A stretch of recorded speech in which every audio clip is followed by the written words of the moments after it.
नमस्कार दोस्तों। जैसा कि आप जानते हैं कि यूपीएससी के प्रीलिम्स में सिर्फ 3-4 दिन बाकी रह गए हैं।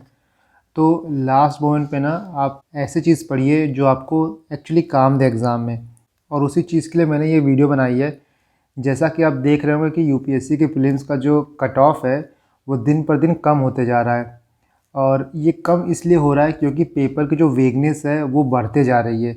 तो इसीलिए अगर से आप सिर्फ अपने नॉलेज पे रिलाय करेंगे कि मुझे जितना आता है सिर्फ मैं उतना टिक करूँगा, तो कहीं ना कहीं आप रेस में पीछे रह जाएंगे। बहुत से क्वेश्चंस ऐसे होते हैं जहाँ पे आपको अपनी लेटरल नॉलेज लगानी होती है, पेरिफेरी की नॉलेज लगानी होती है, वहाँ पे आपको एलिमिनेशन लगाना होता है, वहाँ पे आप जो पहले पढ़े हुए होते हैं उस नॉलेज को लगा के आपको आंसर निकालना होता है। तो इस वीडियो में मैं आपको यही बताऊँगा कि आप अपनी नॉलेज को कैसे लगाएं। देखिए, ये वीडियो जो है वो कोई ऐसी वीडियो नहीं है कि आपके पास नॉलेज ना हो और आप 3 दिन में जाके प्रीलिम्स क्लियर कर लेंगे। ऐसा बिल्कुल नहीं है। इस वीडियो में जो भी चीज़ें बताई गई हैं वो आपकी नॉलेज पे भी डिपेंड करता है कि आपकी नॉलेज कितनी है। और मैं अपने बारे में बता दूं कि मैंने 3 प्रीलिम्स दिए हैं और मेरा तीनों प्रीलिम्स काफ़ी अच्छे मार्जिन से क्लियर हुआ है। और जो मैं अपने लास्ट ईयर वाला अटैम्प्ट दे रहा था, मतलब 2021 वाला जब दे रहा था अटैम्प्ट में, वो मेरा थर्ड अटैम्प्ट था। और उस टाइम पे फोरम आईएएस या फिर ऐसे कोई सर हैं जिनका मैंने यूट्यूब पे वीडियो देखा था, उन्होंने 2011 या फिर 2013 से लेकर 2020 तक के यूपीएससी का पेपर एनालाइज़ किया था, और उसके बेसिस पे कुछ उन्होंने लर्निंग बनाई थी, कुछ उन्होंने टिप्स बनाए थे। सो उनको देख के मैंने कुछ नोट्स बनाए थे। तो वो नोट्स मैं आपके साथ यहाँ शेयर करूँगा, आपको कुछ टिप्स दूंगा और साथ ही एग्जांपल्स दूंगा कि ये टिप जो है, ये पर्टिकुलर पॉइंट जो है वो प्रीवियस ईयर क्वेश्चंस में कैसा लगा है। सो आप उसको देखिएगा, आप उसको समझिएगा, और ये नोट्स जो है ना आप एग्ज़ाम के एक दिन पहले ज़रूर रिवाइज़ कर लीजिएगा। अगर से आप रिवाइज़ नहीं करेंगे तो आपको लगेगा कि मुझे पता तो है, लेकिन एग्ज़ाम में अगर आप जाएंगे तो सब कुछ भूल जाता है आदमी, सब कुछ दिमाग से निकल जाता है। इसीलिए इस नोट्स का पूरा फ़ायदा उठाने के लिए आप एग्ज़ाम से एक दिन पहले इसको ज़रूर रिवाइज़ करिएगा। तो चलिए हम देखते हैं आगे। तो ये आपका है नोट्स फॉर प्रीलिम्स। तो देखिए, आपका पहला पॉइंट है कि पेपर में कभी भी फ्यूचरिस्टिक टेक्नोलॉजी के बारे में बात करेगा तो मोस्ट ऑफ द टाइम उसकी all of the above answer होता है, क्योंकि जो फ्यूचरिस्टिक टेक्नोलॉजी होते हैं उनके अनलिमिटेड पोटेंशियल होते हैं। तो यूपीएससी जो है ना वो कोई पिन पॉइंटेड नहीं बता सकता कि ये पर्टिकुलर जो टेक्नोलॉजी है ये काम करेगा कि नहीं करेगा। ये सब चीज़ें जो पॉइंट बने हुए हैं ना, ये एग्जामिनर के शू में रख के आपको सोचना पड़ता है। देखिए, बहुत लोग बोलेंगे ना कि रिजल्ट आने के बाद या फिर आंसर की आने के बाद सारा ट्रिक लग जाता है, बट ऐसा नहीं है। अगर से हर टॉपर, हर आदमी ये चीज़ बोलता है तो कहीं ना कहीं उसमें सच्चाई होती है। सो आपको वो फॉलो करना पड़ेगा, और अगर आप वो फॉलो नहीं कर रहे हो तो अपनी नॉलेज पे बहुत ज़्यादा डिफ़िकल्ट हो जाता है एग्ज़ाम को क्रैक करना। सो ये सब चीज़ें वहाँ लगानी पड़ती हैं। और जो आप रूल बनाते हैं, आप हमेशा याद रखिएगा, जो रूल आप बनाते हैं उसको फॉलो करिएगा, क्योंकि प्रोबेबिलिटी कहती है कि वो रूल अगर से आप फॉलो करोगे तो आप पॉजिटिव में ही रहोगे। ऐसा हो नहीं सकता कि आप नेगेटिव में चले जाओ। तो अगर से आपका 3 क्वेश्चन गलत होगा तो 5 क्वेश्चन सही भी होंगे, तो नेट आप पॉजिटिव में रहोगे। इसीलिए रूल को हमेशा फॉलो किया कीजिए। ऐसा नहीं है कि रूल को आप 2 क्वेश्चन में अप्लाई करिए और तीसरे क्वेश्चन मत अप्लाई करिए। रूल अगर आपने बनाया है तो ऑल ओवर दी पेपर आप उसको अप्लाई करिए। तो ये आपका पहला पॉइंट रहा, और इसका मैं कुछ आपको एग्जांपल दिखा देता हूँ। जैसे आप इस क्वेश्चन को देखिए, क्वेश्चन नंबर 4 जो है, यहाँ जो पूछा है रिकॉम्बिनेंट डीएनए टेक्नोलॉजी, जो कि जेनेटिक इंजीनियरिंग भी कहते हैं, वो अलाउ करता है जीन को ट्रांसफर होने के लिए क्या क्या, across different species of plant, from animal to plant, from microorganism to higher organism. So जैसा कि आप जानते हैं जेनेटिक इंजीनियरिंग जो है वो फ्यूचरिस्टिक टेक्नोलॉजी है, इवॉल्विंग टेक्नोलॉजी है। सो इसके पोटेंशियल जो होंगे वो अनलिमिटेड होंगे। काफ़ी मुश्किल है बताना कि ये काम करता है, ये काम नहीं करेगा। इसीलिए यूपीएससी हमेशा इस विवाद में आने से फंसेगी कि मैं कुछ बता दूं और बाद में इसका आंसर ये भी हो जाए। इसे जनरली ऐसे क्वेश्चंस का आंसर होता है ऑल ऑफ द अबव। तो इसका आंसर जो था आपका डी था, मतलब तीनों चीज़ हो सकता है। और एग्जाम्पल आप देख लीजिए यहाँ पे, जैसे आप एक क्वेश्चन ये देखिए, mycorrhizal biotechnology has been used in rehabilitating degraded site because mycorrhiza enables the plant to। तो आपका 3 ऑप्शन है, resist drought and increase absorptive area, tolerate extreme of pH, resist disease infestation। सो यहाँ पे पूछा है कि क्या क्या हो सकता है। यहाँ भी वही बात है कि माइक्रोराइजल बायोटेक्नोलॉजी जो है वो न्यू टेक्नोलॉजी है, तो इसके पोटेंशियल जो होते हैं वो अनलिमिटेड होते हैं। तो यहाँ पे भी आपके generally all of the above सही होंगे। यहाँ पे भी एक रूल और लगेगा जो कि 6वां रूल है, वहाँ मैं आपको बताऊंगा कौन सा रूल है, बट यहाँ पे इस रूल को आप लगा लीजिए कि फ्यूचरिस्टिक टेक्नोलॉजी है तो ऑल ऑफ द अबव होता है। यहाँ पे देखिए क्वेश्चन था कि in addition to finger scanning which of the following can be use in biometric identification.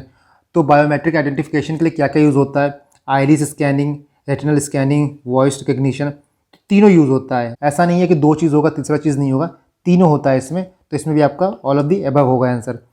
Next यहाँ देखिए, यहाँ पूछा है कि use of nanotechnology in health sector, which of the following statement is correct. पहला है आपका targeted drug delivery is made possible by nanotech.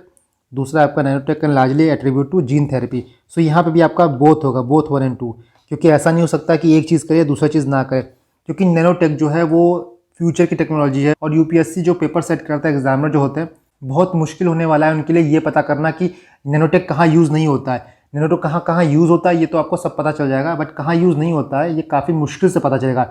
इसके बाद ये क्वेश्चन देखिए फ्यूल सेल के बारे में कि in which hydrogen rich fuel and oxygen are use to generate electricity, consider the following statement. पहला है if pure hydrogen is use as a fuel the fuel cell emit heat and water by product.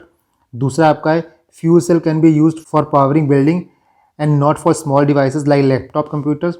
Fuel cell can produce electricity in the form of AC. तो देखिए हम लोग को AC वाला नहीं पता है, और हम लोग ये भी कह सकते हैं हम लोग को बाय प्रोडक्ट वाला भी नहीं पता है। बट आप सेकंड स्टेटमेंट देखेंगे तो उसमें लिखा है कि फ्यूल सेल से बिल्डिंग को पावर कर सकते हैं, बट स्मॉल डिवाइसेस को नहीं कर सकते। बेसिक कॉमन सेंस लगाइए कि ऐसा क्यों हो सकता है। अगर से आप किसी चीज़ से बिल्डिंग को पावर दे सकते हैं तो आप उसका ऐसा वर्जन भी बना सकते हैं जिससे आप लैपटॉप और मोबाइल भी चार्ज कर सकें, क्योंकि फ्यूल सेल जो है वो एक इवॉल्विंग टेक्नोलॉजी है। चलिए मान लेते हैं कि जिस दिन आपका पेपर हो रहा है और ये क्वेश्चन आया, उस दिन तक आप फ्यूल सेल से मोबाइल चार्ज नहीं कर पा रहे थे, लेकिन इसका जो आंसर की है वो 1 साल बाद आएगा। और हो सकता है कुछ 1 साल के बीच में ऐसी टेक्नोलॉजी इवॉल्व हो जाए, ऐसे फ्यूल सेल में चेंजेस कर दिए जाएं जिसके द्वारा आप फ़ोन को चार्ज कर पाएंगे। तो वहाँ पे तो ये डिस्प्यूटेड हो जाएगा, चीज़ें लटकी रहेंगी। इसीलिए यूपीएससी जो है वो सब लिटिगेशन में और ये सब चीज़ों में पढ़ने से सकती है, और जो सिंपल सटीक रहता है ना सिर्फ वही आंसर देती है। तो आपका दूसरा जो है वो ऑटोमेटिक गलत हो गया। आप दूसरा गलत करेंगे तो आपका ये और ये क्वेश्चन गलत हो जाएगा। पहला आपका ऑटोमेटिक सही है, तो थर्ड को देखना है। तो यहाँ पे आप 50-50% पहुँच जाएंगे। इसके बाद आप अपने नॉलेज के हिसाब से लगा लीजिएगा, और हमेशा याद रखिएगा कि जब 2 ऑप्शन में आप फंसेंगे तो आपको टिक लगाना ही लगाना है, एनी हाउ, छोड़ के नहीं आना उस क्वेश्चन को। आपका नेक्स्ट पॉइंट है दूसरा कि जो एक्सट्रीम स्टेटमेंट होते हैं ना वो जनरली रॉन्ग होते हैं। जो असर्टिव होते हैं, जिसको बहुत दावे से कहा जाता है, ओनली हो गया, ऑल हो गया, तो ऐसे जो स्टेटमेंट होते हैं वो हमेशा गलत होते हैं, क्योंकि ये जान जाइए कि एक्सेप्शन हर जगह होता है। ऐसा नहीं होता कि पूरा चीज़ सही हो जाए, एक्सेप्शन हर जगह होता है, इसलिए ऐसे क्वेश्चन जो होते हैं वो रॉन्ग होते हैं। कुछ एग्जाम्पल आप देखिए इस चीज़ का, जैसे यहाँ पे आप क्वेश्चन देखिए, चाइनीज़ ट्रैवलर जो थे ह्यूंस टैंग जब इंडिया विजिट किए थे तो उन्होंने क्या देखा था। आपका पहला पॉइंट है the road and river routes were completely immune from robbers. दूसरा है as regard punishment for offence orders by fire water and poison were the instrument for determining the innocence और गिल्ट ऑफ ए पर्सन। तीसरा आपका है कि the tradesman had to pay duties at ferries and barrage station.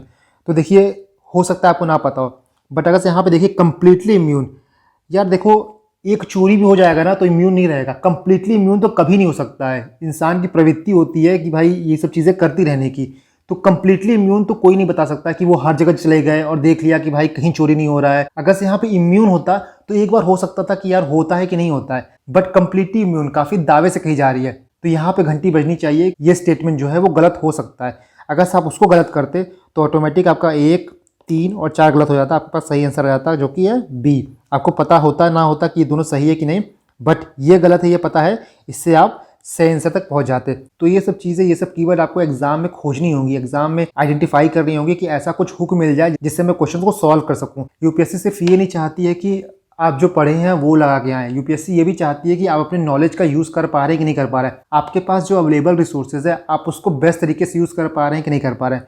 इसके बाद देखिए आप ये क्वेश्चन देखिए, with reference of the 2 non conventional energy called coal bed methane और shale gas, consider the following statement. पहला है कि coal bed methane is a pure methane extracted from coal seams, while shale gas is a mixture of propane and butane only that can be extracted from fine grain sediment rock.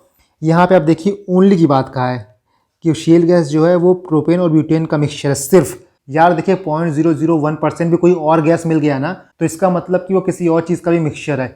Air जो होता है वो भी सिर्फ कुछ gases का mixture नहीं होता है। अगर आप टेबल पढ़ोगे तो आपको 4-5 गैसेस मिलेंगे, लास्ट में लिखता है अदर्स। तो ऐसा है नहीं कि सिर्फ 2 ही चीज़ का मिक्सचर है शेल गैस, क्योंकि ये गैस है। अगर 2 चीज़ की बात कही गई है तो इसमें और भी गैस होंगे, भले उनकी मात्रा कम हो, इसलिए ओनली बोला है। वहाँ पर आप सोच लीजिए कि ये डाउटफुल है। इसके बाद सेकेंड देखिए, in India coal bed methane sources exist but so far no shale gas has been found. वही बात बोला है मैंने कि यह पेपर मान लीजिए बना होता जिस दिन, उस दिन शेल गैस नहीं मिला होता, बट जब तक रिजल्ट आएगा तो शेल गैस मिल जाएगा। चुटकी भर भी शेल गैस कहीं मिल जाएगा ना तो ये ऑप्शन तुरंत गलत हो जाएगा। और यूपीएससी ये सब चीज़ें गलत होने से बचती है, क्योंकि जब शेल गैस इंडिया में खोजा जा रहा है तो कहीं ना कहीं तो ये मिलेगा ही, ऐसा नहीं है कि कहीं नहीं मिलेगा, बस ये मिलने की देरी है और कितना रिसोर्स मिलता है उसकी देरी होती है, बट ये कहीं ना कहीं मिलेगा। इसीलिए यूपीएससी ऐसे क्वेश्चन को गलत करने से बचेगी, ऐसे स्टेटमेंट को गलत करने से बचेगी, इसीलिए ये भी आपका स्टेटमेंट गलत होगा। अगर आप देखेंगे तो आंसर क्या हो जाएगा आपका डी, नीदर 1 और 2, मतलब ये भी आपका गलत होगा, ये भी आपका गलत होगा। तो आपको एग्जाम में ऐसे सोचना होता है। नेक्स्ट आप देखिए, with reference to fly gas produce by the power plant using coal as a fuel, which of the following statement is correct. पहला आपसे बोला है fly ash can be use in the production of bricks for building construction. दूसरा आपसे fly ash can be use as the replacement of some of the Portland cement. तीसरा आपका है fly ash is made of silicon dioxide and calcium oxide only but does not contain any toxic element. यहाँ देखिए पहला आप only कहा है, सिर्फ सिलिकॉन डाइऑक्साइड और कैल्शियम डाइऑक्साइड होता है उसमें, और लिखा है कि does not contain any toxic element. Simple सा क्वेश्चन देखिए यहाँ पे कि जब फ्लाई ऐश जो है वो पावर प्लांट से प्रोड्यूस होता है तो ऐसा हो नहीं सकता कि कोई टॉक्सिक ना हो, अरे उसको सूंघ थोड़ी सकते हैं, नहीं कर सकते ये सब चीज़ें। इसीलिए ये ऑप्शन तुरंत गलत हो जाएगा। ये चीज़ आपको दिमाग में तुरंत बच जानी चाहिए, क्योंकि फ्लाई ऐश किससे बना होता है किससे नहीं बना होता है आप सब कुछ याद नहीं कर पाओगे। बहुत ज़्यादा आप याद कर पाओगे तो सिलिकॉन डाइऑक्साइड और कैल्शियम डाइऑक्साइड मान लीजिए आप याद भी कर लीजिए, लेकिन इसके अलावा कुछ आप याद नहीं कर पाओगे क्योंकि 10 चीज़ें होती हैं उसमें। इसलिए ये क्वेश्चन यूपीएससी दिया भी नहीं है कि आप याद करिए, यहाँ पे कॉमन सेंस लगाइए और आंसर निकालिए। आपका तीसरा जैसे गलत होगा तो ये गलत हो जाएगा, ये गलत हो जाएगा। आपका बचा 1 और 2। 1 जो है लिखा है can be used, can be used, can लिखा है, यहाँ कोई दावे से नहीं कही जा रही है, कही जा रही है इसको यूज़ कर सकते हैं, इसको यूज़ कर सकते हैं। कैन बी यूज लिखा है, मतलब वही बात है, यहाँ पे बहुत ज़्यादा दावे से नहीं किया जा रही है। May be used, can be used, अगर से कभी भी संभावना व्यक्त की जाती है तो वो आंसर ज़्यादातर सही होता है कि संभावना है इसकी, इसलिए ये 1 और 2 दोनों आपका सही होता है। तो आपका आंसर हो जाता है 1। इसके बाद देखिए ये क्वेश्चन आपका, ये IORA के बारे में पूछा है कि इंडियन ओशियन रिम एसोसिएशन के बारे में कुछ स्टेटमेंट दिया है। पहला है कि it was established very recently in response to incident of piracy and accident of oil spill. दूसरा आपका it is alliance meant for maritime security only. तो दूसरा स्टेटमेंट आप देखिए कि मैरी टाइम सिक्योरिटी ओनली, एक अलायंस का सिर्फ एक काम नहीं होता है, डिस्कशन भी करते हैं, डेलिब्रेशन भी करते हैं, मैरी टाइम सिक्योरिटी की बात भी करते हैं, पॉजिटिव एंगेजमेंट होता है। सिर्फ ऐसा नहीं होता कि भाई मैरी टाइम सिक्योरिटी देखेंगे इसके अलावा कोई बात नहीं करेंगे। तो यहाँ पे अगर से ओनली नहीं होता तब ये स्टेटमेंट टफ हो जाता, बट ओनली देने की वजह से आप जान जाइए कि स्टेटमेंट गलत है, क्योंकि इसके अलावा भी एक अलायंस का और भी काम होता है, सिर्फ यही एक काम नहीं होता है। तो आपका सेकंड स्टेटमेंट गलत हो जाएगा। फर्स्ट देखिए it was establish very recently, यहाँ पे जो स्टेटमेंट ही अजीब टाइप का लग रहा है। वेरी रिसेंटली मतलब वेरी रिसेंटली क्या होता है, कोई डेट देता लिखता इतने तारीख को हुआ है तब कोई बात होती है, वेरी रिसेंटली अभी तुरंत तुरंत हुआ है, ये स्टेटमेंट ही फ्लॉड स्टेटमेंट है। कोई डेट देता कोई तारीख देता तो ये स्टेटमेंट थोड़ा टफ हो जाता है, बट इस स्टेटमेंट का जो फ्रेमिंग है उससे आप समझ जाएगा कि स्टेटमेंट गलत है। तो अगर आप ये स्टेटमेंट गलत मानेंगे तो आपका आंसर आ जाएगा डी, नीदर 1 एंड 2। नेक्स्ट आप देखिए ये क्वेश्चन आप, the scientific view is that the increase in global temperature should not exceed 2 degree Celsius above the pre industrial level. If the global temperature increases beyond 3 degree Celsius above the pre industrial level, what can be it's possible impact. Possible impacts पूछा है, तो पहला बोला है terrestrial biosphere tend towards a net carbon source, हो सकता है। Second आपका है wide spread coral mortality will occur, हो सकता है। थर्ड आपका है all the global wetland will permanently despair. यहाँ देखिए ऑल परमानेंटली, मतलब यहाँ ये बोल रहा है कि सारे जो वेटलैंड है वो डिसअपियर हो जाएंगे। ऐसा हो नहीं सकता है कि सारे वेटलैंड तुरंत डिसअपियर हो जाएं, क्योंकि क्या होता है कि एनवायरनमेंट जो है वो अडाप्ट कर लेती है चीज़ों को लेकर। तो ऐसा नहीं है कुछ बदलाव आएगा और पूरा का पूरा परमानेंटली वेटलैंड जो है वो खत्म हो जाएगा। यहाँ ये ऑप्शन आपका सीधे गलत हो जाएगा, ठीक है। फोर्थ है आपका cultivation of serial will not be possible anywhere in the world. यहाँ बोला एनीवेयर इन दी वर्ल्ड, कहीं भी पॉसिबल नहीं होगा। ऐसा कैसे हो सकता है, नहीं है। यहाँ तो लोग घर में कर ले रहे हैं, जापान जैसी कंट्री में तो लोग रूम के अंदर कल्टीवेशन कर ले रहे हैं। तो ऐसा नहीं है कि क्लाइमेट चेंज जब हो जाएगा तो फिर कहीं भी सीरियल ही उगा नहीं पाएंगे। तो ये भी आपका तुरंत गलत हो जाएगा। 3-4 गलत होगा आपका, तो ये भी गलत होगा, ये भी गलत होगा। पहला दूसरा स्टेटमेंट काफ़ी जर्नल है, कोई इसमें इशू नहीं है, तो आपका सेकंड हो जाएगा 1 एंड 2। तो आई होप आपको समझ में आ रहा होगा जो मैं आपको बताना चाहता हूँ कि आपको कैसे अप्रोच करना है। नेक्स्ट आप देखिए यहाँ पे बोला है what are the significance of practical approach of sugar cane production known as sustainable sugar initiative. पहला आपका सी cost is very low in this as compare to conventional method of cultivation, हो सकता नहीं पता हमको। Drip irrigation can be placed very effectively in this. There is no application of chemical inorganic fertiliser at all, no application at all. यहाँ देखिए कोई chemical fertiliser use होता ही नहीं है, कुछ नहीं होता इसमें। ऐसा जब बोले ये एकदम पुख्ते के साथ बोले तो ऐसे स्टेटमेंट जो होते हैं वो गलत होते हैं, क्योंकि जान जाइए जो ऑर्गेनिक फार्मिंग होती है उसमें ऐसा नहीं होता कि 0% केमिकल फर्टिलाइजर होता है। कुछ 1-2%, 0.01% अगर से केमिकल फर्टिलाइजर का यूज़ हो जाएगा ना तो वहाँ पे स्टेटमेंट तुरंत गलत हो जाएगा, इसलिए स्टेटमेंट तुरंत गलत होगा आपका। थर्ड गलत करेंगे तो आप कौन कौन सा आपका ऑप्शन चला जाएगा, 1 चला जाएगा, 3 चला जाएगा, 4 चला जाएगा, आपका 1 to 4 सही हो जाएगा बिना जाने कि बाकी स्टेटमेंट सही है कि नहीं। यहाँ पे आप इसके साथ ही यहाँ एक ट्रिक और लगता है कि जब भी क्वेश्चन में कोई पॉजिटिव चीज़ पूछे तो ऑप्शन में जनरली उसका पॉजिटिव होता है। जैसे यहाँ पे बोला है सस्टेनेबल शुगर के इनिशिएटिव, तो ये एक पॉजिटिव चीज़ है, यहाँ पॉजिटिव चीज़ों की बात कर रहा है। तो ऑप्शन में जो पॉजिटिव चीज़ें हैं ना, आप उसी को ही सिलेक्ट करेंगे। जैसे पहला ऑप्शन क्या था आपका, seed cost is very low in this as compare to the conventional method. तो ये पॉजिटिव है कि भाई इनपुट कॉस्ट हमारा कम हो जाएगा, ये पॉजिटिव है। तो पॉजिटिव का जो कॉन्सिक्वेंसेज होता है, पॉजिटिव का जो रिजल्ट होता है वो पॉजिटिव होता है, तो ये आपका सही होता है। दूसरा क्या है, drip irrigation can B practice very effectively, ये भी एक पॉजिटिव चीज़ है, ये भी हो सकता है क्योंकि पॉजिटिव का चीज़ पॉजिटिव होता है। आपका फोर्थ क्या है, the scope for intercropping is more in this as compare to conventional method, ये भी ठीक है, पॉजिटिव है, इंटरक्रॉपिंग अच्छी चीज़ होती है, पॉजिटिव चीज़ होती है। तो आपका तीनों पॉजिटिव चीज़ होगा। तो पॉजिटिव चीज़ के जो कॉन्सिक्वेंसेज होते हैं, जो रिजल्ट होते हैं वो पॉजिटिव होते हैं। इसके साथ ही जो नेगेटिव चीज़ होता है उनके जो कॉन्सिक्वेंसेज होते हैं वो भी नेगेटिव होते हैं। इस चीज़ का एग्जाम्पल मैं आपको आगे दिखाऊंगा। आपका थर्ड पॉइंट है कि PYQs जो होते हैं वो रिपीट होते हैं। देखिए यूपीएससी हो या फिर कोई भी एग्जाम हो, प्रीवियस ईयर क्वेश्चंस रिपीट होते हैं, बस डिपेंड करता है कि रिपीट होने का नेचर क्या है। स्टेट पीसीएस में क्या होता है ना कि डायरेक्ट क्वेश्चन रिपीट हो जाते हैं, बट यूपीएससी में डायरेक्ट क्वेश्चन ज़्यादा रिपीट नहीं होते, लेकिन यूपीएससी जो क्वेश्चन फ्रेम करती है तो उसके ऑप्शन जो होते हैं वो रिपीट हो जाते हैं। तो इसीलिए यूपीएससी में किसी जानवर के बारे में बात करेगा, किसी नेशनल पार्क के बारे में बात करेगा, किसी मूवमेंट के बारे में बात करेगा, तो मेक श्योर करिएगा कि उसको आप गूगल करके पढ़ लीजिएगा। इसका मैं आपको कुछ एग्जाम्पल दिखाना चाहता हूँ। जैसे आप ये देखिए क्वेश्चन पूछा था, तो इससे पूछा है कि कौन सा ऑर्गेनिज्म जो है वो इंडिया में नेचुरली फाउंड होते हैं। तो जब ये क्वेश्चन आप देखिए तो यहाँ गूगल कर लीजिए, स्टार टॉर्टोइस गूगल कर लीजिए, monitor lizard, pygmy hog, spider monkey, इसको आप गूगल कर लीजिए। जैसे यहाँ देखिए, आप यहाँ पूछा था कि ये बायोस्फीयर रिजर्व कहाँ कहाँ पे हैं, तो आप नोकरे को गूगल कर लीजिए, लोकटक लेक को गूगल कर लीजिए, नामदफा को गूगल कर लीजिए। जैसे यहाँ पे आप देखिए क्वेश्चन पूछा था कि कौन सा क्रिटिकली एंडेंजर्ड है, 3 दिया था, घड़ियाल, टर्टल, स्वैम डियर, तो इसको आप गूगल कर लीजिए। जैसे यहाँ देखिए घड़ियाल के बारे में पूछा है, घड़ियाल के बारे में बाद में फिर क्वेश्चन पूछा था। यहाँ पे देखिए गंगा डॉल्फिन के बारे में पूछा है, तो गंगा के डॉल्फिन के बारे में फिर से क्वेश्चन आया था कि देखिए नेशनल एक्वेटिक एनिमल कौन सा है। सो इससे मैं ये बताना चाहता हूँ कि ये सब चीज़ें जो होती हैं गूगल कर लिया कीजिए, इससे क्या होती है, पढ़ाई जो होती है होलिस्टिक हो जाती है। ये पॉइंट आपका इंपॉर्टेंट यही था कि PYQ जो होते हैं वो रिपीट होते हैं।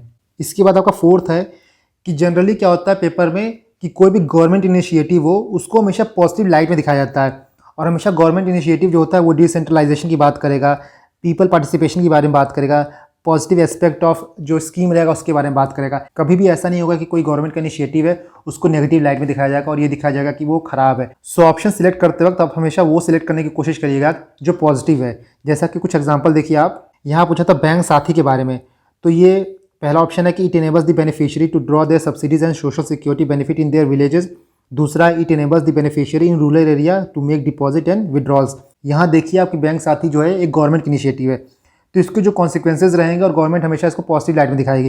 तो पहला जो ऑप्शन है आपका पॉजिटिव है कि भाई इनेबल्स करता है बेनिफिशियरी को, कि भाई बेनिफिशरीज को इनेबल करता है कि अपनी सब्सिडीज़ निकालें और सोशल सिक्योरिटी बेनिफिट करें। यहाँ पे अगर ये होता कि भाई वो सब्सिडी विड्रॉ नहीं कर सकते थे, सोशल सिक्योरिटी जो अवेल नहीं कर सकते थे, तो ये नेगेटिव लाइट में चला जाता, तो ये ऑप्शन आपका गलत हो सकता था। लेकिन यहाँ पे ये सिंपल चीज़ें दोनों पॉजिटिव लाइट में दिखाया है, ये भी पॉजिटिव है, ये भी पॉजिटिव है। यहाँ पे आपका कौन सा पॉइंट लगेगा, पहला पॉइंट की लगेगा कि पॉजिटिव चीज़ का हमेशा इंप्लीकेशन पॉजिटिव होता है। दूसरा ये लगेगा कि गवर्नमेंट की जो स्कीम्स होती है वो हमेशा पॉजिटिव लाइट में दिखाई जाती है, तो इसीलिए आपका आंसर हो जाएगा बोथ 1 और 2।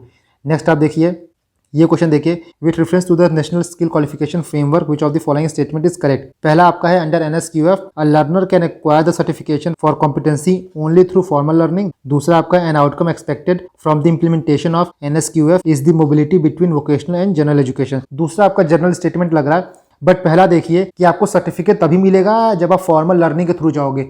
ये तो नेगेटिव चीज़ दिखा रहा है ना, ये तो नेगेटिव लाइट पे दिखा रहा है आपका कि जो आपका NSFQ है वो सर्टिफिकेट तभी देगा जब आप फॉर्मल लर्निंग के थ्रू जाओगे, तो ये ऑप्शन तुरंत आपका गलत हो जाएगा। तो मैं आपको यही बताना चाहता हूँ कि गवर्नमेंट की इनिशिएटिव जो होती है जनरली उसको पॉजिटिव लाइट में दिखाया जाता है, क्योंकि जो पेपर सेट करते हैं वो कभी भी गवर्नमेंट को नाराज़ नहीं करेंगे। इसीलिए गवर्नमेंट की इनिशिएटिव जो रहेगी उसमें कुछ चीज़ मिस भले कर सकते हैं, बट उसको नेगेटिव लाइट में नहीं दिखा सकते, तो इसीलिए आपका पहला स्टेटमेंट गलत हो जाएगा और आपका दूसरा स्टेटमेंट जो है सही है, तो इसका आंसर हो जाएगा B। नेक्स्ट आप यहाँ देखिए, under scheduled tribe other traditional forest welfare act, जिसको फॉरेस्ट राइट एक्ट भी कहा जाता है 2006, who shall be the competent authority to initiate the process for determining the nature and extent of individual or community forest right or both। so यहाँ पे ये government की initiative है, गवर्नमेंट का एक्ट है, और ऐसे एक्ट में हमेशा गवर्नमेंट ये दिखाएगी कि डिसेंट्रलाइजेशन हो रहा है, कुछ पॉजिटिव चीज़ हो रही है, कुछ पीपल पार्टिसिपेशन हो रहा है। अगर सब पहला 3 स्टेटमेंट देखेंगे तो ये जितनी भी हैं ये ब्यूरोक्रेसी को स्ट्रॉन्ग करते हैं, ठीक है। लेकिन आपका जो पांचवा है ग्राम सभा, ये पीपल पार्टिसिपेशन करता है, ये डिसेंट्रलाइजेशन करता है। तो ऐसे क्वेश्चन अगर से आएगा और ऑप्शन आपका ग्राम सभा होगा या फिर ऑप्शन ऐसा होगा कि जो पीपल पार्टिसिपेशन को प्रमोट करे, जो डिसेंट्रलाइजेशन को प्रमोट करे, तो कोशिश करिएगा कि आप एक बार ऑप्शन को फिर से पढ़िए और वो ऑप्शन सही हो सकता है। तो यहाँ पे आपका डी सही था, ग्राम सभा। इसके बाद आप ये देखिएगा, यहाँ पे आपको एक बेसिक मैं आइडिया देना चाहता हूँ कि पेपर हमेशा अपना कॉमन सेंस अप्लाई करिएगा। दूसरा ये कि जितना बड़ा क्वेश्चन होगा, जितने स्टेटमेंट होंगे, वो उतना ही ईजी होगा। क्योंकि क्या होता है कि जो वन लाइनर होते हैं, जिसमें आपको पता होता है या नहीं पता होता, वो सबसे ज़्यादा टफ हो जाते हैं, क्योंकि वो ब्लैक एंड व्हाइट टाइप के क्वेश्चन होते हैं। बट जो ज़्यादा स्टेटमेंट वाले होते हैं, उसमें आपके पास हर स्टेटमेंट में चांस रहता है कि आप सही गलत को पकड़ सकें। तो जितना बड़ा स्टेटमेंट रहेगा, कभी भी उससे डरना नहीं है और ये जाना है कि सबसे आसान क्वेश्चन है और इसको मैं सही कर लूँगा। जैसे यहाँ पूछा है कि due to improper disposal of old and used computer और their parts which of the following are release into the environment as e waste. E waste कौन कौन से हैं जो कि कंप्यूटर के ओल्ड पार्ट्स को यूज़ करते हैं हम लोग, तो उससे रिलीज होते हैं। यहाँ देखिए सारे ऑप्शन है। मुझे लगता है कि कुछ का नाम आपने सुना होगा, बाकियों का नाम तो उसमें सुना भी नहीं होगा।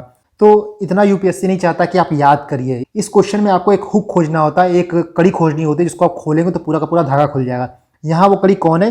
तो प्लूटोनियम। अगर सब तैयारी कर रहे हैं तो आपको बेसिक बात पता होगी कि प्लूटोनियम जो है एक रेडियो एक्टिव सब्सटेंस है। ऐसा नहीं है कि आपको कंप्यूटर और फोन में मिल जाएगा। सो यहाँ पे वो नहीं हो सकता। इसे जब आप सातवां एलिमिनेट करेंगे तो आपका ये भी खत्म हो जाएगा, ये भी खत्म हो जाएगा, ये भी खत्म हो जाएगा, बस बचेगा बी सेकंड। ऐसा ही चीज़ खोजना होता है। जैसे यहाँ देखिए क्वेश्चन आया था कि cabinet committee on economic affair जो है वो एमएसपी किसके किसके लिए देती है। आप सारे क्रॉप बैठ के याद नहीं करोगे, 22+ क्रॉप्स है तो सबको याद नहीं करोगे कि किसके किसके लिए एमएसपी दी जाती है। और यूपीएससी ये चाहता भी नहीं है। यहाँ आपको 7 चीज़ें दी गई हैं, 7 चीज़ों में अगर से आप एक चीज़ भी खोज लोगे तो आप आराम से आंसर की तरफ पहुँच जाओगे। तो अगर से आप यहाँ देखेंगे, सब हमको नहीं पता है, बट अगर से आप कॉफ़ी को देखिए तो क्या आपको लगता है कि एमएसपी जो होता है वो क्यों दिया जाता है? वो गरीब किसानों को दिया जाता है कि गरीब किसान जो हैं उनको जो अपना मिनिमम प्राइस है वो मिल पाए। सो कॉफ़ी का जो प्लांटेशन होता है, आपको लगता है कि वो गरीब लोग का होता है? हमेशा देखेंगे उसमें काम जो करते हैं गरीब लोग करते हैं, बट जो प्लांटेशन होता है ना वो अमीरों का होता है, जनरली गरीबों का नहीं होता है। गरीब किसान जो है दाल चावल उगाते रहते हैं। सो यहाँ पर अगर सब कॉफ़ी का एलिमिनेट करते तो तीसरा कहाँ है? ये चला जाता, ये चला जाता, ये चला जाता, आपका 2 बचता। तो यहाँ पे पूरा दिमाग लगाना नहीं था। और जनरली एमएसपी दिया भी उनके लिए जाता है जो कि बहुत ज़रूरी क्रॉप हो। अब कॉफ़ी आप नहीं पियोगे तो काम नहीं चलेगा आपका। टी भी होता तो एक बार आप कंफ्यूज हो जाते कि यार टी है, क्या पता हो कि ना हो, क्योंकि देश की मैक्सिमम जनता जो है वो टी पीती है, लेकिन कॉफ़ी सब लोग नहीं पीता है। तो यहाँ पे आपका दिमाग की घंटी बज जानी चाहिए थी। इसको कहते हैं कॉमन सेंस, इसको कहते हैं basic awareness of your subject, of your surrounding. इसके बाद 5वां देखिए कि अगर से कोई एनिमल जो है वो क्रिटिकली एंडेंजर्ड है तो आप ये जान जाइए कि वो एंडेंजर्ड भी होगा। मतलब आपका ये सबसेट बनेगा, क्रिटिकली एंडेंजर्ड अंदर रहेगा और एंडेंजर्ड जो है वो बाहर रहेगा। जैसे मैं इसको एक एग्जांपल के थ्रू आपको समझाता हूँ। आप ये क्वेश्चन देखिए, यहाँ पूछा था कि इसमें से क्रिटिकली एंडेंजर्ड कौन सा है। तो जैसे मान लीजिए यहाँ पे पूछता आपसे ना फॉर एग्जांपल कि यहाँ पे एंडेंजर्ड कौन सा है, तो घड़ियाल वड़ियाल आप पढ़ोगे तो वहाँ पे लगेगा आपको कि घड़ियाल जो है क्रिटिकली एंडेंजर्ड है। सो यहाँ पे लगा कि यार घड़ियाल तो नहीं हो सकता, बट ऐसा नहीं है। यहाँ पे ऐसे पूछेगा इंडेंजर्ड जब है तो यहाँ पे जो आप क्रिटिकली एंडेंजर्ड रहेंगे उनको भी इंक्लूड करेंगे। सो यहाँ से मैं आपको यही लर्निंग देना चाहता हूँ कि अगर से कोई चीज़ क्रिटिकली एंडेंजर्ड रहेगा तो अगर से क्वेश्चन पूछेगा कि कौन कौन सा इसमें इंडेंजर्ड है तो आप उसको भी ऐड कर लीजिएगा। नेक्स्ट आपका है कि जो फ्यूचरिस्टिक टेक्नोलॉजी होता है उसका इम्पैक्ट जो होता है वो जनरली ट्रू होता है, मतलब ऑल ऑफ द अबव होगा, पॉजिटिव इम्पैक्ट होगा। सो जैसा मैंने आपको एग्जांपल पहले ही दिखा दिया था इन सब चीज़ों का। नेक्स्ट आपका पॉजिटिव चीज़ इनिशिएटिव का एप्लीकेशन भी पॉजिटिव होता है। जैसा मैंने आपको दिखाया था सस्टेनेबल शुगर इनिशिएटिव वाले क्वेश्चन में कि जो पॉजिटिव चीज़ होते हैं उनका जो आफ्टर इफेक्ट होगा, जो रिजल्ट होगा, जो एप्लीकेशन होगा वो भी पॉजिटिव ही होगा। जैसे उसका एग्जांपल यहाँ देखिए, proper design and effective implementation of UN REDD plus programme can significantly contribute to. तो UN रेड प्लस प्रोग्राम एक पॉजिटिव चीज़ है, तो इसका जो एप्लीकेशन रहेगा वो भी पॉजिटिव रहेगा। क्या दिया option? Protection of biodiversity, resilience of forest ecosystem, तीसरा है पॉवर्टी रिडक्शन। सारी चीज़ें यहाँ पॉजिटिव हैं। तो ऑब्वियस ही बात है कि तीनों चीज़ होगा। तो इसका सही आंसर क्या था? D 4। ठीक है, तो आपको ऐसे ही देखना है, कोई चीज़ पॉजिटिव दिया है तो वहाँ पर जो ऑप्शन में नेगेटिव स्टेटमेंट है उसको चूज़ करने से आपको बचना है। इसके बाद आपका नेक्स्ट है कि कोई ऑर्गेनाइजेशन है उसके साथ अगर से इंटरनेशनल जुड़ा होता है एज अ सफिक्स, मतलब बाद में, तो मोस्ट ऑफ द टाइम वो एक NGO होता है, वो इंटर गवर्नमेंटल ऑर्गेनाइजेशन नहीं होता है। याद रखिएगा कि अगर से बाद में इंटरनेशनल लगाओ, जैसे आपका एमनेस्टी इंटरनेशनल हो गया, वेटलैंड इंटरनेशनल हो गया, बर्ड लाइफ इंटरनेशनल हो गया। सो जो बाद में इंटरनेशनल लगा होता है तो मोस्ट ऑफ द टाइम वो NGO होता है। जैसा एग्जाम्पल आप देखिए यहाँ पे क्वेश्चन पूछा था कि with reference to the conservation organisation called wetland international, पहला बोला था कि it is a intergovernmental organisation, दूसरा था it work at a field level to develop and mobilise knowledge and use the practical experience to advocate for better policy. तो पहला आपका बोला है इंटर गवर्नमेंटल ऑर्गेनाइजेशन, तो जैसा मैंने बताया है कि वेटलैंड इंटरनेशनल है ये, तो बाद में इंटरनेशनल लगाओ। देखिए आप याद रखिएगा कि बाद में लगाओ, एज अ सफिक्स लगाओ, बीच में नहीं, बाद में लगा होगा तब आपका रहेगा वो एनजीओ। और इंटर गवर्नमेंटल ऑर्गेनाइजेशन कौन कौन से होते हैं, जैसे सार्क हो गया, आसियान हो गया, नाटो हो गया, ये आपके इंटर गवर्नमेंटल ऑर्गेनाइजेशन होते हैं। सो पहला आपका स्टेटमेंट गलत हो जाएगा। और दूसरा स्टेटमेंट जो है ना, यहाँ से भी आप एक चीज़ ले सकते हो, एक आप एक लर्निंग ले सकते हो कि जो चीज़ इतना सब्जेक्टिव होता है, ऑब्जेक्टिव नहीं सब्जेक्टिव होता है, वो ऑप्शन के सही होने की प्रोबेबिलिटी उतनी ज़्यादा होती है। यहाँ पे आप देखिएगा सब्जेक्टिविटी लिखा हुआ है कि डेवलप करता है, मोबिलाइज नॉलेज करता है, अपना प्रैक्टिकल एक्सपीरियंस यूज़ करता है। ना कोई चीज़ पुख्ते से बोली जा रही है, ना कोई चीज़ पिन पॉइंटेड बोली जा रही है, बस एक जर्नलिस्टिक स्टेटमेंट है। अगर जर्नलिस्टिक स्टेटमेंट रहता है, उसमें कोई फ्लॉ नहीं लगता है आपको, तो वो चीज़ आपकी सही होती है। तो आपका दूसरा जो है वो सही होगा, पहला गलत होगा, तो आपका आंसर हो जाएगा बी 2 ओनली। ठीक है, नेक्स्ट आप देखिए कि किसी स्टेटमेंट में ना माइट रहे या फिर कैन भी रहे या फिर सम रहे, ऐसे वर्ड यूज़ होते हैं, तो वो आंसर जनरली सही होता है। मतलब संभावना जताई जा रही है कि ऐसा हो सकता है, माइट बी, कैन बी, तो वो स्टेटमेंट जो रहता है वो जनरली सही रहता है उसमें। जैसे आप एग्जाम्पल यहाँ देख लीजिए, एक जैसे आपसे यहाँ पूछा है विच of the following phenomena might have influence the evolution of organism. तो पहला आपका दिया कॉन्टिनेंटल ड्रिफ्ट, दूसरा दिया है ग्लेशियल साइकिल। सो यहाँ पे आप देखिए पूछा है माइट हैव, मतलब किया होगा, तो माइट तो कुछ भी हो सकता है, माइट कोई बाउंडेशन नहीं होता है, कुछ भी हो सकता है। यहाँ पे अगर दिया होता सिर्फ हुआ है तब आपको कंफ्यूजन होती, बट माइट दिया है। क्वेश्चन को आप समझिए, क्योंकि जो एग्जामिनर है वो खुद बता रहा है कि संभावना किसकी किसकी हो सकती है, वो भी पुख्ते से बात नहीं कर रहा है। ये सब चीज़ें रिसर्च के टॉपिक है, चलते रहते हैं, तो इससे भी हुआ होगा, उससे भी हुआ होगा। तो इसीलिए ऐसे क्वेश्चंस में जहाँ संभावना जताई जाती है वहाँ पे जनरली सब कुछ सही होता है। तो यहाँ पे दोनों सही था, बोथ 1 and 2। इसके बाद देखिए आपका 10वां है, जैसे मैंने बताया था कि स्टेटमेंट को ऐसे फ्रेम किया जाता है कि वो पॉजिटिव साइड ऑफ गवर्नमेंट दिखाए, कभी भी नेगेटिव लाइट में ना दिखाए। इसका मैं कुछ आपको एग्जांपल देना चाहता हूँ। जैसे आप ये क्वेश्चन देखिए, with reference to the prohibition of benami property transaction act 1988 consider the following statement. पहला दिया कि a property transaction is not treated as benami if the owner of the property is not aware of the transaction. तो पहला statement देख के आपका दिमाग ठनक जाना चाहिए कि जैसे मान लीजिए आपकी प्रॉपर्टी है, तो आप कह दोगे कि भैया आपने अपने माली या फिर ड्राइवर के नाम पे बेनामी प्रॉपर्टी कर दी है और पकड़ाए, तो आप कह दीजिए कि यार हम तो नहीं जानते थे इसके बारे में। तो ऐसा हो नहीं सकता कि सिर्फ आप कह दीजिए कि मैं नहीं जानता था तो आपके ऊपर कोई इल्ज़ाम ना लगे, ये तो बिल्कुल नहीं हो सकता। तो ये सब स्टेटमेंट जो है ना एब्सर्ड है, इनका कोई लॉजिक नहीं है। यहाँ पे आपका दिमाग तुरंत ही काम करना चाहिए। दूसरा देखिए आप, property held benami are liable for confiscation by the government, basic statement लग रहा है। थर्ड देखिए आप, the act provide for 3 authorities for investigation but does not provide for any appellate mechanism, मतलब कोई अपील का मैकेनिज्म प्रोवाइड नहीं करता है। ये आपकी गवर्नमेंट को एक नेगेटिव लाइट में दिखाता है कि यार कोई बोलने की आज़ादी नहीं है, अगर से फंस गए तो आप फंसी गए, कुछ अपील नहीं कर सकते हो। सो जैसा आप जानते हैं कि सुप्रीम कोर्ट एक बार सज़ा भी दे देता है ना, फांसी की सज़ा दे देता है, तब भी आप प्रेसिडेंट के पास अपील कर सकते हो, 2-3 बार अपील कर सकते हो। जैसा आप निर्भया केस में देख रहे होगे कितने बार अपील हुआ है, अपील पे अपील, अपील पे अपील हुआ है। सो ऐसा हो नहीं सकता कोई भी चीज़ ऐसा हो जहाँ पे आप अपील नहीं कर सकते हो, क्योंकि ये गवर्नमेंट को, ये डेमोक्रेसी को एक नेगेटिव लाइट में दिखाता है। तुरंत ये ऑप्शन गलत हो जाएगा। अगर सबका थर्ड गलत होता तो ये गलत होता, आपका ये गलत होता। पहले जैसे मैंने बता ही दिया कि एक एब्सर्ड स्टेटमेंट है, पहला आपका गलत ही है, सीधे आपका आंसर आता है B2 ओनली। तो ऐसे अगर आप क्वेश्चन को अप्रोच करोगे तो बहुत से क्वेश्चन आपके सही होंगे जो कि दूसरों में गलत होते हैं। नेक्स्ट आप देखिए, यहाँ पे जैसे मैंने बता ही दिया था पहले ही कि आंसर में अगर नो दिया हो तो जनरली रॉन्ग होता है। जैसे मैंने बताया था कि शेल गैस नहीं पाया जाता है और वहाँ फाइनली पाया गया, एग्जाम जब तक कंडक्ट हुआ है, तो यूपीएससी का जो आंसर की हो है वो गलत हो जाएगा। और यूपीएससी इन सब चीज़ों से बचता है। हालांकि पिछले 1-2 साल के पेपर में यूपीएससी कुछ वे क्वेश्चन सेट कर रहा है, साथ में उनको डिलीट भी कर रहा है, बट जनरली बचता है यूपीएससी। सो यहाँ पे मैंने आपसे 10-11 स्टेटमेंट को डिस्कस किया, उसके साथ प्रीवियस ईयर क्वेश्चन डिस्कस किए हैं, और मुझे लगता है आपको ये सीरीज़ हेल्प कर रही होगी। ये काफ़ी वीडियो लंबी हो जाएगी, इसलिए मैं इसको 2 पार्ट में लाऊंगा। इसके बाद जो मैं इसका सेकंड पार्ट लाऊंगा, जो लर्निंग से, जो कि आप प्रीवियस ईयर क्वेश्चन से सीख सकते हैं, उनकी बात करूंगा। और जो मैंने यहाँ पॉइंट बताए हैं आप उसको नोट डाउन कर लीजिएगा। जैसे मैंने बोला है, सिर्फ सुनने से या फिर कथा सुनने से कुछ फ़र्क नहीं पड़ेगा जब तक आप उसको नोट डाउन नहीं करेंगे और बार बार चीज़ देखेंगे नहीं। तो दोस्तों हम अगले वीडियो में मिलते हैं। Thank you and God bless you all.